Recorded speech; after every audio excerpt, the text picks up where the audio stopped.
I'm your husband. You don't get to complain. You take your discipline in silence." Desmond's roar shook the mansion walls, his face red with fury as he towered over Clara. His eyes blazed with the arrogance of a man who thought love was ownership, and his clenched fist struck down not just on her fragile body, but on the last threads of her dignity. She winced, clutching her stomach, tears streaming down her cheeks. Yet her silence spoke louder than any scream. This wasn't the first time.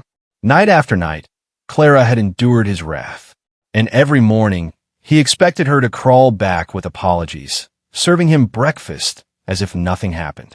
But what Desmond didn't know was that silence was no longer fear. It was the sound of a storm brewing. Because in the shadows of his cruelty, Clara had been preparing. Every bruise, every scar, every tear was being recorded in the book of truth, a truth that would one day bring the mighty Desmond crashing down from his throne of pride. And when that day came, it wouldn't just be Clara's voice exposing him. It would be the whole world watching as the mask he wore shattered. Before I continue this story, smash that subscribe button and turn on your notifications, because what you're about to hear isn't just a tale of betrayal. It's a story of justice, revenge, and a shocking downfall of a man who thought he could never be touched. Comment where you're watching from, because this one, it's deeper than you think. Desmond's voice thundered through the lavish mansion like a storm that refused to be contained. I'm your husband. You don't get to complain. You take your discipline in silence. His face was crimson with rage, sweat glistening at his temple as his hand clenched tighter around the half-splintered cane he had slammed against the wall. His expensive watch gleamed under the chandelier light, mocking the brokenness of the woman before him. Clara trembled where she stood, her arms wrapped around her swollen belly, protecting the life within her. Her gown hung loose and wrinkled, stained with tears and the faint remnants of last night's nightmare. She did not answer. She had learned that answering only brought more fury. Instead, she lowered her head, letting the tears slide silently down her cheeks, each one a testimony of pain she could no longer voice. Desmond smirked. Silence. That was what he wanted. Obedience wrapped in quiet suffering. He picked up his tie from the chair, tossed it around his neck, and gave her one last look filled with cold satisfaction before striding toward the door. "When I come back," he sneered, "my food better be on that table, and you better smile like a good wife. Do you understand?" No response, just trembling silence. The heavy slam of the front door echoed like the sound of chains locking around her. Clara collapsed onto the sofa, her hand pressed firmly against her stomach. The child kicked, as though feeling every tremor of his mother's fear. Clara shut her eyes tight, whispering to the unborn, hold on for me. I won't let him destroy us both." That morning had begun differently.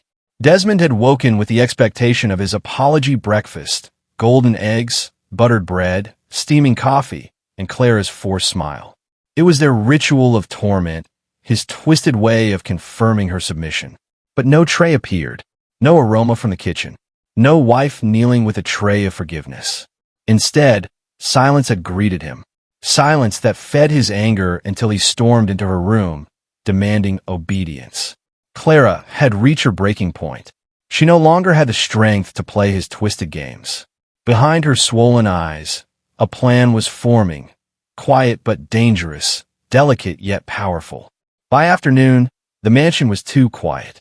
Desmond's mistress, Serena, had tiptoed through the living room in her red dress, perfume thick in the air, smirking as she tossed Clara a look filled with disdain. "You should be grateful," she whispered with venom. "Do you think anyone else would want a tired, swollen woman like you? At least he still keeps you around." She laughed softly and slipped into Desmond's car as it roared away. Clara's fists clenched at her sides. Shame burned through her, but deeper than shame was resolve. Enough was enough. She dragged herself into the study, her heart pounding. Desmond's desk was cluttered with contracts, receipts, and documents flaunting his empire's wealth. But beneath them, hidden in the bottom drawer, Clara pulled out the small recording device she had hidden weeks ago. She pressed play. Desmond's voice erupted from the speaker. "I'll do what I want with her. She belongs to me. If she ever steps out of line, I'll make sure she regrets it." Followed by Serena's cruel laugh. Her stomach tightened, not from fear this time, but from a fierce spark of courage. She had proof. Proof of his abuse. Proof of his arrogance. Proof that he was not the charming CEO the world adored. Her hands trembled as she tucked the recorder back in her pocket. She needed help. She needed someone who could stand against Desmond's power. And she knew exactly who. Her brother. Ethan. Ethan, the man Desmond had mocked countless times, calling him soft, weak, and nothing but a bookworm. But Ethan wasn't weak. He was a CEO in his own right, a self-made man whose empire was built not on cruelty, but on resilience and grit. Clara had avoided dragging him into her hell, ashamed of the scars, ashamed of the silence she had allowed. But now the stakes were higher than her pride. She wasn't just fighting for herself anymore. She was fighting for her child. By the time Desmond returned that evening, Clara was gone. The table was bare, the mansion eerily empty. His fury erupted like a volcano. "Clara!" he roared, throwing the vase against the wall, shards exploding across the marble floor. His chest heaved as his eyes scanned the silent rooms. He rushed upstairs, yanking open doors, slamming them shut again, until the truth hit him. She had left. She had dared to defy him. His phone buzzed. A message, one that made his blood run cold. "Desmond, this ends now." "Ethan." Desmond's hands shook as he read the name. Ethan, the brother-in-law he had mocked, belittled, and dismissed as useless. He never imagined Ethan would be the one bold enough to stand between him and Clara. The night was long, filled with shattered glass and broken furniture, Desmond's rage devouring everything in its path. But behind that rage, for the first time, was fear, because he knew Ethan had resources. Ethan had influence, and Ethan had every reason to destroy him. Meanwhile, Clara sat quietly in her brother's penthouse, her face illuminated by the city lights beyond the glass walls. Ethan paced the room, fists clenched, jaw tight. "You should have told me earlier," he muttered, his voice trembling with anger. Not at her, but at the man who had hurt her. He looked at her bruises, his sister's tears, the trembling hand she pressed to her stomach. And in that moment, his vow was sealed. "This isn't just about protecting you anymore," Ethan said, his voice hard as steel. "This is about ending him. Once and for all." Clara closed her eyes, exhaling a breath she had been holding for years. For the first time in a long time, she felt hope. Desmond's reign of terror had begun to crack. But little did she know, Desmond wasn't about to surrender quietly. And the storm that was about to unfold would shake everything: power, family, and truth, until only one side remained standing. Desmond's empire glittered in the daylight, but behind its walls, shadows brewed. The man everyone bowed to was unraveling, pacing like a lion in a cage. His fists slammed against his desk, his eyes darting toward the door as if Clara might suddenly appear, head bowed, begging for forgiveness. But she didn't. She was gone, and every second she remained missing was fuel to the fire burning inside him. The silence of the mansion mocked him. Serena, his mistress, leaned lazily against the doorway, sipping a glass of wine. She smirked, so the little mouse ran away. Maybe she finally grew a spine. Desmond's head snapped toward her, his eyes bloodshot. "Don't play games with me, Serena. She won't get far. She knows she can't survive without me. She'll come crawling back." But even as he spat out the words, doubt gnawed at him. Clara had never dared to leave before. Something was different this time. And then he remembered the message. "Ethan." His phone buzzed again. Another text. This time, it wasn't a warning. It was a declaration. "You'll pay for what you did. Ethan." Desmond's breath came in short bursts. He tried to laugh it off, but the sound was hollow. Ethan wasn't just any man. He was a CEO in his own right, a titan who commanded boardrooms with his presence and who had built his wealth from scratch, unlike Desmond, who inherited his. Ethan had power, resources, and, most dangerous of all, the truth. Across town, Clara sat in Ethan's penthouse, her eyes swollen, her hands trembling as she clutched a cup of tea she couldn't drink. Ethan paced the room, his expression hard, his fists tightening with every glance at her bruises. "Why didn't you tell me sooner?" he asked, his voice low but seething with anger. Clara's eyes welled with tears. "I was ashamed. I thought it was my fault." Ethan stopped in his tracks, turned to her, and crouched low, his hands gripping hers firmly. "Listen to me, Clara. None of this is your fault. Not one bruise, not one tear, not one night of pain. He did this, and he's going to pay." Her lips trembled. "But Ethan, he's powerful. Everyone respects him. No one will believe me." Ethan's jaw tightened, his voice rising like a promise etched in fire. "Then I'll make them believe. I don't care how long it takes. I don't care how much it costs. I'll burn his empire down brick by brick until there's nothing left for him to hide behind." For the first time in years, Clara felt a flicker of hope. That evening, Ethan made his move. The city's elite gathered in a glittering ballroom for a gala hosted by Desmond's corporation. Cameras flashed, laughter filled the air, and Desmond basked in the attention, dressed in a perfectly tailored suit, smiling as if his world wasn't collapsing. But then, a new presence cut through the room like a blade. Ethan, tall, sharp-eyed, every step radiating controlled fury. Conversations halted, heads turned, whispers spread. The brothers-in-law locked eyes across the room, and for a moment, the glittering chandelier lights seemed to dim under the weight of their stare. Desmond's smirk faltered. Ethan strode forward, his voice slicing through the air. "Enjoying yourself, Desmond? Pretending to be the perfect husband, the perfect CEO?" Desmond's mask cracked, but he forced a laugh. "Ethan, always so dramatic. Don't embarrass yourself in front of my guests." But Ethan didn't stop. He stood at the center of the ballroom, his voice rising for all to hear. "You parade yourself as a man of class, but behind closed doors, you're a coward. A man who beats his pregnant wife and calls it discipline. Tell them, Desmond, is that the legacy you're proud of?" Gasps rippled through the crowd. Cameras flashed faster. Serena shifted uncomfortably at the edge of the room, her smirk wiped clean. Desmond's face turned crimson. He lunged forward, grabbing Ethan by the collar. "Watch your mouth," he hissed. But Ethan didn't flinch. He leaned closer, his voice low but carrying enough venom to pierce Desmond's soul. "You've hidden behind wealth and power long enough. But I'm not afraid of you. And neither is Clara anymore." Security rushed in, separating them, but the damage was done. The whispers had turned into roars, the crowd buzzing with scandal, the cameras capturing every second. Desmond's empire had been pierced at its core. That night, Clara sat in Ethan's apartment, watching the news. Reporters replayed the confrontation over and over, commentators debating whether the golden CEO's image had just shattered beyond repair. Clara's heart pounded as she saw Ethan standing tall, unafraid, fighting for her in a way she never thought anyone would. But the war was only beginning. Desmond wasn't a man who backed down. Humiliation only sharpened his hunger for revenge. In his office, he threw glass after glass against the wall, Serena watching with a mix of fear and disdain. "They think they can ruin me? Him? Her?" His voice cracked with rage.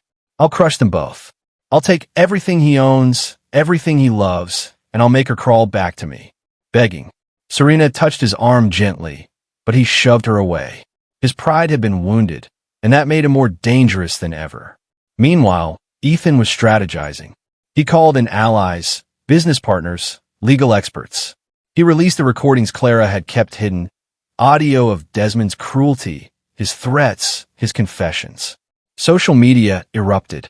The polished mask of Desmond, the beloved CEO, began to crumble, exposing the monster beneath. Yet with every victory, danger grew. Desmond's calls turned to threats, his allies turning cold, his desperation spiraling. Clara lived in constant fear, every knock at the door sending her heart racing.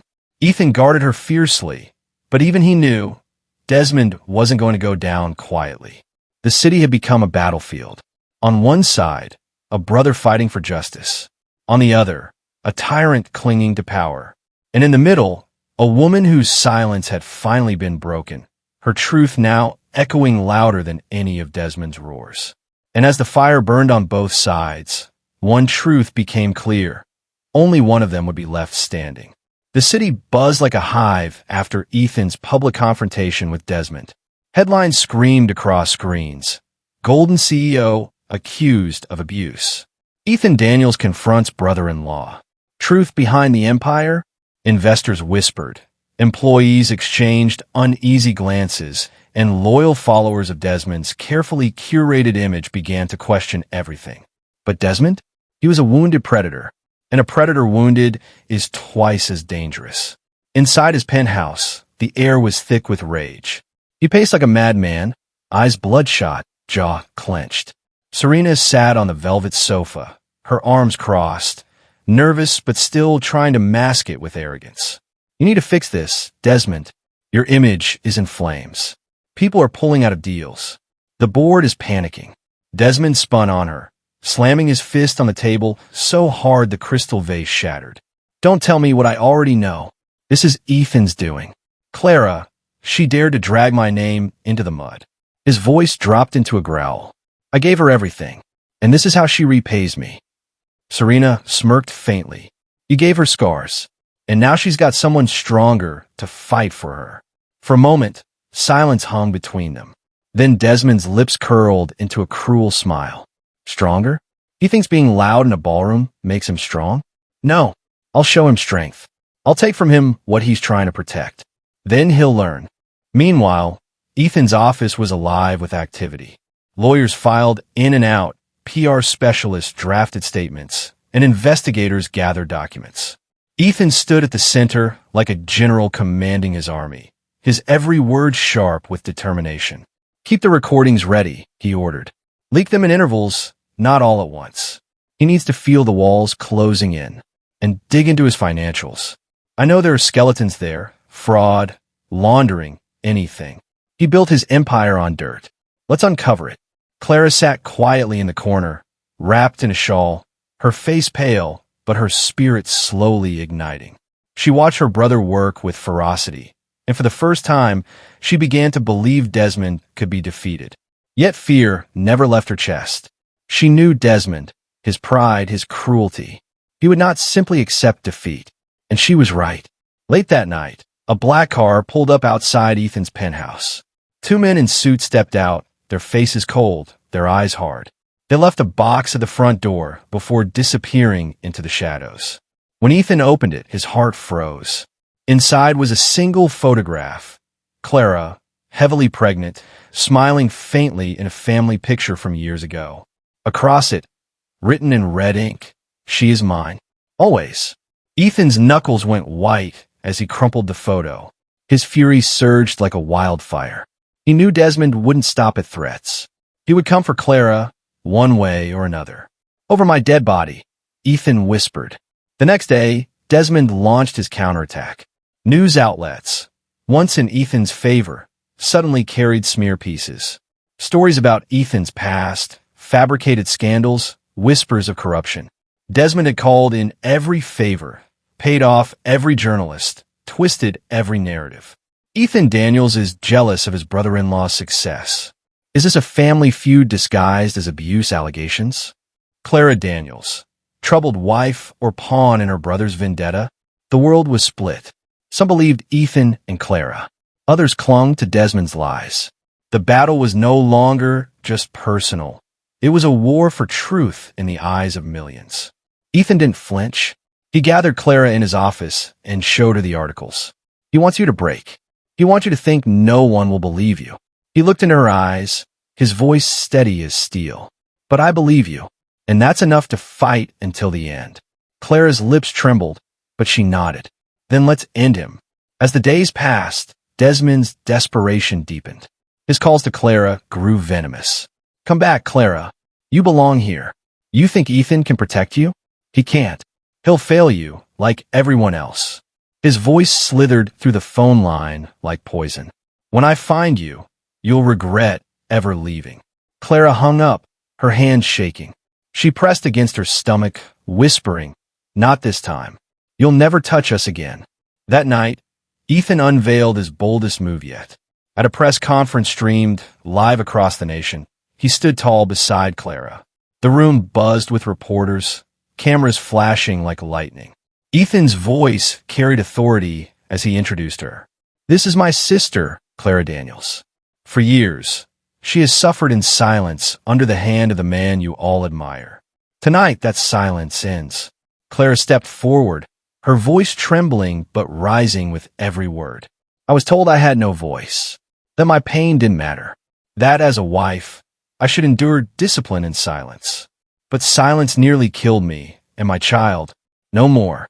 The recordings played. Desmond's threats, Serena's mocking laughter, the chilling words of ownership. Gasps filled the room. Reporters scribbled furiously. Social media erupted in real time. By the time Clara finished speaking, tears streaming but her chin high, the room was electric. Ethan placed a protective hand on her shoulder, his eyes burning with pride. Far across town, Desmond watched from his penthouse, his glass of whiskey trembling in his grip. The screen replayed his own words, his empire crumbling with every second. His roar shook the walls. "They think they've won? They think they can humiliate me on live television." He hurled the glass, shattering it against the wall. Serena stepped back, fear flashing in her eyes. Desmond's rage was uncontrollable, but beneath it was something worse, desperation. "Fine," he hissed. "If she won't come back willingly, I'll take her back by force." That night, as Clara and Ethan drove home from the conference, Ethan's instincts prickled. He scanned the mirrors, his jaw tightening. A black SUV followed too closely, its headlights glaring.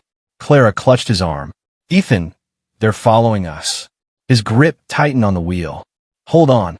The SUV swerved, trying to ram them off the road. Tires screeched, horns blared, Clara screamed. Ethan jerked the car, narrowly avoiding a collision. His eyes narrowed, adrenaline surging. He's not just fighting in the press anymore. He's coming for blood. Clara's voice cracked. "Ethan, what if he—" "No." Ethan cut in sharply. "He won't win. Not while I'm breathing." As the car chase tore through the city streets, one thing became clear. The war between Desmond and Ethan was no longer about image or money. It was survival. And in that moment, Clara realized the fire that had been lit could not be put out. This wasn't just revenge. This was destiny. The tires screeched through the night as Ethan wrestled the steering wheel, Clara clinging to her belly, fear etched across her bruised face. The black SUV roared behind them, swerving with the recklessness of men on a mission. Ethan's jaw clenched, his veins bulging as he pushed the car harder through the twisting streets of downtown. "They're trying to run us off," Clara cried, her voice trembling with terror. "Not tonight." Ethan spat, his eyes blazing in the rearview mirror. "He won't get his hands on you again. Not while I breathe." The SUV rammed their bumper, sparks flying. Clara screamed, clutching tighter to her unborn child. But Ethan wasn't a man who broke under pressure. He jerked the wheel, darting into a side street, tires screeching against asphalt. The SUV followed, relentless. Adrenaline surged through Ethan's body, a fire burning in his chest. He wasn't just protecting his sister, he was waging war. Finally, with a sharp turn and a calculated swerve, Ethan forced the SUV into a concrete barrier. The crunch of metal echoed through the night, the vehicle spinning out in sparks and smoke. Ethan didn't stop. He drove straight to his secure penthouse garage, where security rushed to block the entrance. He got Clara inside safely, his heart pounding, his suit drenched in sweat. Clara's hands shook. "Ethan, he won't stop. He'll keep coming." Ethan gripped her shoulders firmly, his voice a growl of unshakable resolve. "Then let him come. Because this time, Clara, he won't find you broken. He'll find me waiting." While Clara tried to calm her trembling body upstairs, Ethan paced the living room like a lion in a cage. His phone rang. Unknown number. He answered, his voice sharp. "Desmond, you think you can humiliate me and get away with it?" The venom in his tone dripped through the speaker. "You think you can take what's mine? She belongs to me, Ethan. Always has. Always will. And if you don't hand her over, I swear, I'll burn everything you love to the ground." Ethan's fist slammed the table so hard the glass cracked. His eyes narrowed, his voice icy. You listen to me, Desmond. She was never yours. Not her love. Not her life. And you're about to learn what happens when a coward lays his hands on my blood. He hung up before Desmond could respond, his chest heaving, his rage uncontainable. The next day, the world shifted again. Clara's press conference had spread like wildfire. Hashtags trended globally. Victims of Desmond's arrogance, employees silenced, partners cheated, women humiliated, began stepping forward. Each testimony was a nail in the coffin of his empire. Desmond tried to retaliate with more lies, more smear campaigns, but the tide had turned. Investors pulled out. His board questioned his leadership. Serena, once his puppet, began pulling away, realizing his empire was crumbling beneath her feet. When she confronted him, her voice was sharp. Face it, Desmond. You're finished. Ethan's outplayed you. Clara's truth has destroyed you. Desmond's rage exploded. He grabbed her arm, his face twisted in fury. You think you can walk away from me? After everything I gave you, Serena wrenched free, her eyes blazing. You didn't give me anything. You used me. And now you've lost everything. She stormed out, leaving Desmond alone in the wreckage of his empire. That night, Ethan made his final move. He leaked the last recording Clara had kept hidden, Desmond's drunken confession that he had nearly killed her one night. The audio echoed across networks, played on radios, dissected by anchors. I hid her because she needed to learn. If she dies, she dies. That child? Probably not even mine. The city erupted. Protests outside Desmond's headquarters. Shareholders demanding his resignation. His name dragged through the mud he thought he controlled. But Ethan wasn't satisfied with humiliation. He wanted Desmond stripped of everything. His wealth, his power, his freedom. He filed charges. With evidence stacked like mountains, law enforcement moved in. The raid came at dawn. Red and blue lights flooded Desmond's mansion, sirens screaming through the streets. Officers stormed inside, shouting commands. Desmond fought like a cornered animal, but there was no escape. Handcuffs clicked around his wrists, and for the first time, the mighty Desmond Miller looked small. Clara watched the footage from Ethan's penthouse, her tears streaming freely, not of sorrow, but of release. She placed her hand on her belly and whispered, "It's over, my love. You're safe now." But Ethan's fire still burned. He visited Desmond in the holding cell, standing tall in his tailored suit, eyes sharp as blades. Desmond sneered through the bars. "Enjoy your little victory, Ethan, but you'll never erase me from her life. I'm in her blood, in her memories. You can't change that." Ethan leaned closer, his voice a low growl. "You're wrong. She'll heal. She'll rise. And every time she looks at that child, she'll know she survived you. You don't own her anymore, Desmond. You never did." He turned and walked away, leaving Desmond to stew in the silence of defeat. Weeks later, Clara stood on a balcony overlooking the city, her belly fuller, her spirit lighter. Ethan stood beside her, his arms strong around her shoulders. The scars were still there, physical and emotional, but they were no longer chains. They were reminders of the storm she had survived. She whispered softly, "For so long, I thought my silence was strength, but real strength was breaking free." Ethan squeezed her hand, his eyes fierce with pride. "And now, Clara, you'll never be silent again." The story of Desmond Miller's downfall spread like wildfire, a cautionary tale of arrogance and cruelty destroyed by truth and justice. Clara became a voice for the voiceless, Ethan her shield, and the world? The world finally saw that no matter how high a man builds his throne on lies, the truth will always bring it crashing down. But as the city moved on, one thing was certain. The name Desmond Miller would never again be spoken with admiration, only as a warning of what happens when power meets justice and family rises against tyranny. And for Clara, her unborn child kicked softly within her, as if to remind her, the future was no longer chained to the past. It was hers, and hers alone. And so, the man who thought he owned everything, his wife, his mistress, his empire, lost it all in the blink of an eye.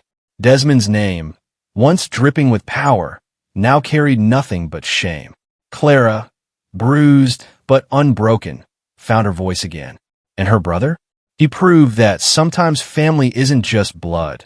It's the shield that stands between you and the fire. But don't think it ends here. Because when the truth finally comes out, it always leaves behind more secrets that no one saw coming. Thank you for watching this story.